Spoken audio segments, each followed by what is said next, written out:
आप और आपके साथ मैं हूं अनुजा।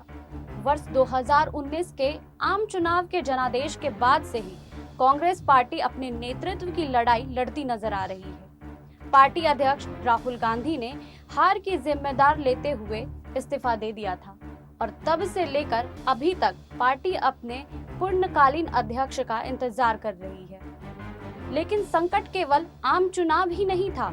मध्य प्रदेश में कमलनाथ सरकार का पिछले साल पतन हो गया और वहां वापस भाजपा की सरकार बन गई। इससे पहले दिल्ली विधानसभा चुनाव में भी पार्टी का प्रदर्शन शर्मनाक रहा। राजस्थान में भी सरकार के साथ संकट पैदा हो गया था, लेकिन उसे बचाने का श्रेय पार्टी को नहीं, राज्य के मुख्यमंत्री अशोक गहलोत को जाता है। 2020 के आखिर में बिहार चुनाव आने तक कांग्रेस पार्टी में विद्रोह खुलकर सामने आने लगा। लेटर बम और बयानों के बीच कांग्रेस पार्टी बिहार चुनाव लड़ रही थी।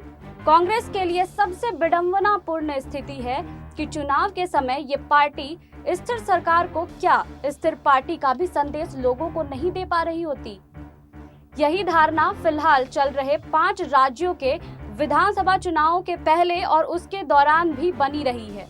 गुलाम नबी आजाद और कपिल सिब्बल के बाद कई कद्दावर चेहरे विरोध को एक पायदान और ऊपर ले जाना चाहते हैं। हालांकि इस दौरान गांधी परिवार का तीसरा चेहरा प्रियंका गांधी उत्तर प्रदेश में खासी मेहनत करती दिखाई दी, लेकिन उस मेहनत से संगठन और पकड़ कितनी मजबूत हुई है यह कह पाना अभी बेहद मुश्किल है। गांधी परिवार की अग्नि परीक्षा पार्टी में उठते विद्रोह और बढ़ते असंतोष के बीच सोनिया गांधी फिलहाल औपचारिक रूप से नेतृत्व संभाले हुए हैं। उनकी पार्टी इन दोनों राज्य में हारी हुई लग रही है, तो कितना मजबूत बन पाता है और क्या जनादेश पार्टी के पक्ष में ला पाने में सफल हो पाते हैं। प्रियंका ने असम की जिम्मेदारी ली है और आज वहां तीसरे और अंतिम चरण का मतदान है। चुनाव प्रचार शुरू होने से पहले माना जा रहा था कि वहां भाजपा की आसान वापसी होनी है, लेकिन जैसे जैसे चुनाव चढ़ा कांग्रेस अच्छा चुनाव लड़ती नजर आ रही है। छत्तीसगढ़ के मुख्यमंत्री भूपेश बघेल को असम में चुनाव प्रबंध की जिम्मेदारी सौंपकर प्रियंका ने एक निर्णायक प्रयोग भी किया है और पार्टी को इसका लाभ जनादेश में तब्दील होगा या नहीं, ये फिलहाल नहीं कहा जा सकता है। इधर राहुल की रणनीति केरल पर केंद्रित रही।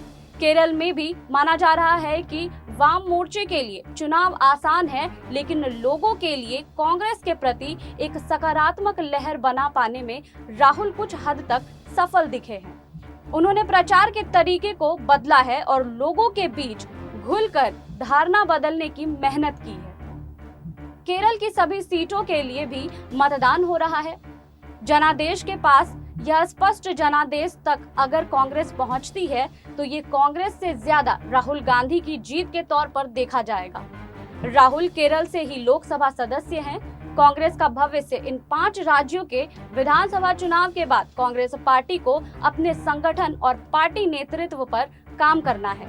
ऐसे में अगर प्रियंका और राहुल एक बेहतर प्रदर्शन के साथ पार्टी के सामने होंगे तो उनके लिए पार्टी में अपना वर्चस्व बनाए रख पाना आसान होगा। वहीं अगर असम और केरल में पार्टी का प्रदर्शन खराब रहता है तो गांधी परिवार के करिश्मे के अंत की पटकथा पार्टी के ही विद्रोही नेता लिख देंगे और कांग्रेस में काफी तोड़फोड़ देखने को मिल सकता है।